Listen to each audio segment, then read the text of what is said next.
네, 우리 15회 하프 모의고사 해설 또 보면서 여러분들 재무이론 좀 부족했던 부분들 한번 채워보도록 하겠습니다.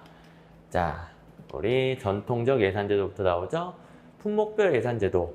이게 각각 예산제도들 배우다 보면 좀 힘든 포인트가 있긴 한데 그 몇 가지 빼고는 다 답이 정해져 있습니다. 이것도 정답은 바로바로 보여요. 정부가 수행하는 사업과 그 효과에 대한 명확한 정보, 자, 품목별은 뭘 구입하는가, 그래서 뭘 하는가에 대한 정보는 안 나온다. 그래서 4번 틀렸고요. 그 다음에 3번. 지출 항목별로 예산을 배정하므로 회계 책임 확보가 용이하죠. 이 지출 항목이 무엇을 구입하는가죠. 그래서 3번하고 4번 대표적인 질문이 되겠습니다. 그 다음에 2번도 4번하고 관련이 되죠. 정부활동의 중복 방지와 통합 조정의 분리. 그렇죠. 2번, 4번 다 정부가 하는 일에 대한 거잖아요. 거기는 분리한 겁니다.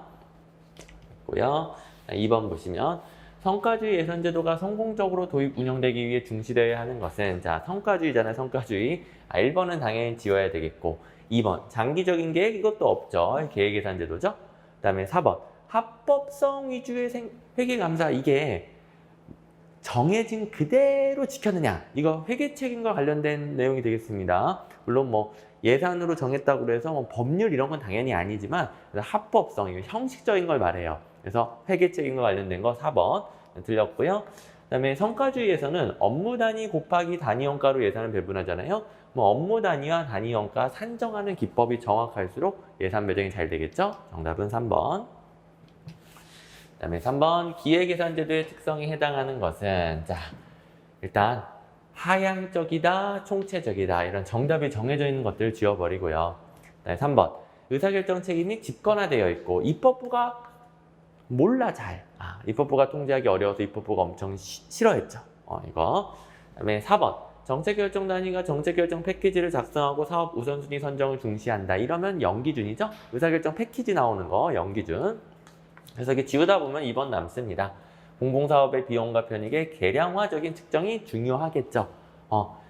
계획예산제도는 장기적인 계획에 맞춰서 프로그램을 개발하고 그 프로그램들을 계량적인 분석을 통해 우선순위를 정합니다. 계량적인 분석을 엄청나게 강조하죠. 그래서 계량화적인 측정이 중요하다, 강조한다, 맞는 거고요.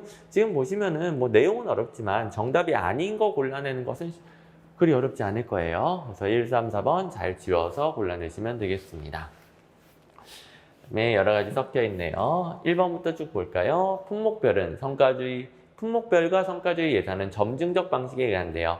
계획예산과 연기준은 총체적 방식. 그렇죠. 이렇게 이분법적으로 나눌 수 있죠. 구체적인 내용은 달라. 근데 이분법적으로 점증, 총체 이렇게 나눕니다. 그다음에 2번 성과주의 예산은 단년도로 편성되고 계획예산은 단연도죠. 계획예산만 단연도였죠. 그다음에 계획예산은 기획책임이 집중되고 나머지는 다 기획책임이 분산됩니다. 자, 기획책임, 계획예산만 집중, 나머지는 다 분산. 이거 외우기 편했죠. 4번이 출제요도네요. 품목별 예산은 분석의 초점은 지출 대상이고 연기준 예산은 분석의 초점이 신규 사업이다, 아니죠. 자, 여기까지는 잘 왔어. 그냥 제일 마지막에 틀린 부분이 있네. 연기준 예산은 분석 초점이 기존 사업이지, 기존 사업.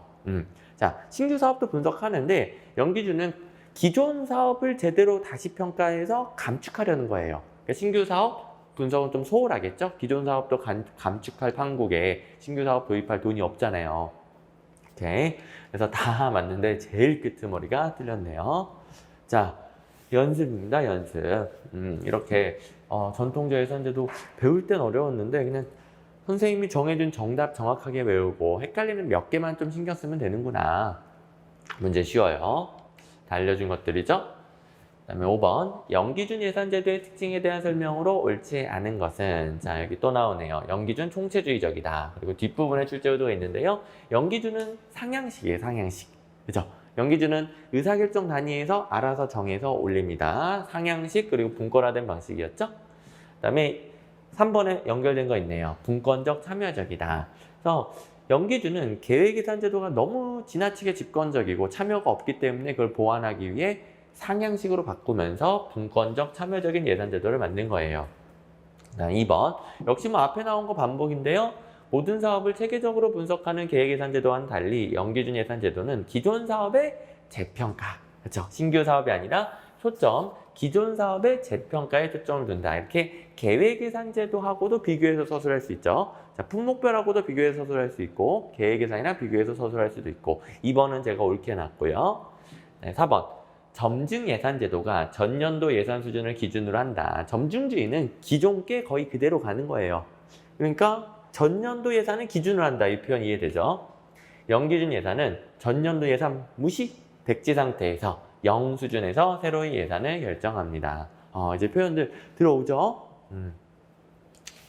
그다음에 6번 가보시면 신성과주의 예산개혁. 1990년대에 새롭게 주목받게 된 성과관리 예산제도에 대한 설명 옳지 않은 것은 자 4번을 먼저 보시면 예산 집행에 자율권을 부여합니다. 사업 집행이나 서비스 전달의 구체적인 수단을 탄력적으로 동원할 수 있어요. 자 성과 목표 정하고 과정상에는 자율성을 줍니다.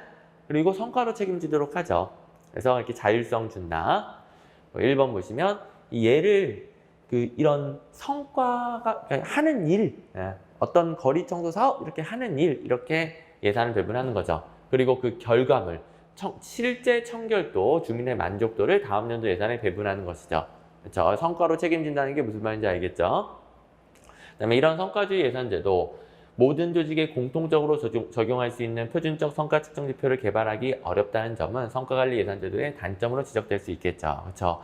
성과 관리를 하려면 성과를 정확하게 측정해야 되는데 이 측정 기준도 마련하기 힘들고 측정하기도 힘들다는 단점이 좀 있긴 하죠.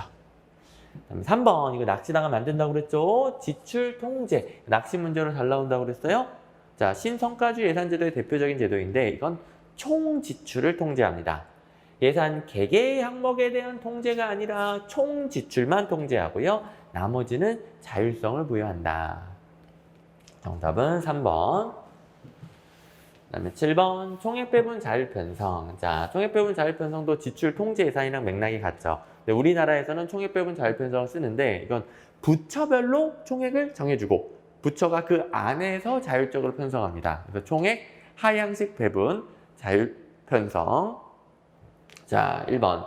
이거는 부처별 총액이 정해져 있으니까 예산 팽창 경향이 있는 점증주의적 예산 편성 관행을 바꿀 수 있어요. 자, 그리고 부처별 총액은 무조건 하향식으로 배분됩니다. 네, 이거 이런 식으로 낸다고 그랬죠. 부처의 자율성이 높아지는 예산제도로 상향식이다? 아니죠. 무조건 하향식. 하향식으로 총액이 배분되고 그 다음에 부처의 자율성이 높아집니다. 네, 3번. 그 부처별 총액은 거시적 관점에서 사전에 결정되죠. 총액, 지출 한도 내에서 각 부처가 자율적으로 예산을 편성해 운영합니다. 4번 각 부처별 지출 한도 결정 과정에서 입법부의 예산 통제가 강화된다. 이거 한 개로 배웠죠? 입법부는 여기에 낄 틈이 없네. 다 그냥 행정부 안에서 알아서 싸바싸바 하는 과정이에요. 입법부 지출 한도 결정 국무회의에서 합니다. 국회가 아니에요. 국무회의. 국무회의는 장관들 회의라고 그랬죠? 네, 8번 다음 괄호 안에 들어갈 내용으로 바르게 짝지어진 것은 정부회계에서 수입과 지출을 현금 이동 시점이 아닌 원인행위 발생 시점으로 인식하는 것은 발생주의입니다. 자, 너무 쉽죠? 현금이 아니래요. 그다음에 대차대조표 원리에 따라 거래의 이중성, 원인과 결과죠. 원인과 결과를 둘 다 적으려면 두 개가 필요해요. 복식이겠네. 정답은 4번이 되겠고요. 그다음에 하나 더. 이번엔 OX. 자, 발생주의 복식보기의 특징 1번. 부채같이 미래에 발생하는 비용과 편익을 다 잡아낼 수 있죠. 부채를 비용으로 인식할 수 있다는 장점이 있어요. 그래서 종합적 재정 상태를 알기 좋아지는 거죠. 당연한 것을 갖다가 마지막 결론만 바꿨네. 그 다음에 각종 외계어 나오면 인식한다가 답이라고 그랬어요. 감가상각과 대손상각 하고 뭔지 모르겠죠. 다 안 알아봐도 돼. 어쨌든 이상한 거 나왔어. 이런 거 다 인식할 수 있다. 발생주의에서는 비용으로 인식된다. 그리고 이 문제 보시면 실제 문제가 이렇게 막 용어를 썼었는데 복식보기 물어봐 놓고 막 발생주의로 바꿔서 내요. 상관없다고 그랬어요. 3번 대차대조표 원리에 따라 기장 내용에 대한 자기검증 기능은 복식보기 맞네요. 그렇죠? 복식보기만 자기검증 기능이 있죠. 단식보기는 없죠. 원인과 결과 양쪽에 똑같아야 됩니다. 4번 거래의 한쪽 면인 수입과 지출을 적는 게 단식보기죠. 얘는 양쪽 면. 마지막 현행 한국의 예산 과정에서 시민들이 참여할 수 있는 제도적 장치들. 자, 이거 중앙정부랑 지방정부의 납세자 소송하고 참여 예산 제도가 어디까지 도입되어 있는지 이 부분이 중요했습니다. 일단 1번 참여 예산 제도. 옛날에는 지방정부에만 도입되어 있었는데 지금은 중앙정부도 도입이 됐습니다. 1번처럼 말하면 틀리고요. 얘는 뭐 향후 예상 문제가 되겠죠? 법이 새로 도입된 이후에 아직 안 나왔어요. 챙겨두시고요. 2번은 여러분들이 보시고, 그다음에 3번도 주민참여 예산 설명 여러분들이 보시고, 4번 지방정부는 납세자 소송 제도가 도입되었으나 중앙정부에는 도입되지 않았어요. 4번은 맞아요. 1번, 4번 비교하면서 4번은 맞고 1번은 틀리고 두 가지 잘 대비를 해둡니다. 오케이, 좋습니다. 자, 이제 예산제도 우리나라 예산과정 생 암기 부분만 남겨두고 있습니다. 지난 시간이래. 네, 다음 시간에 우리나라 예산과정 우리 같이 포인트 콕 집어서 암기하고 마무리하도록 할게요. 고생하셨습니다.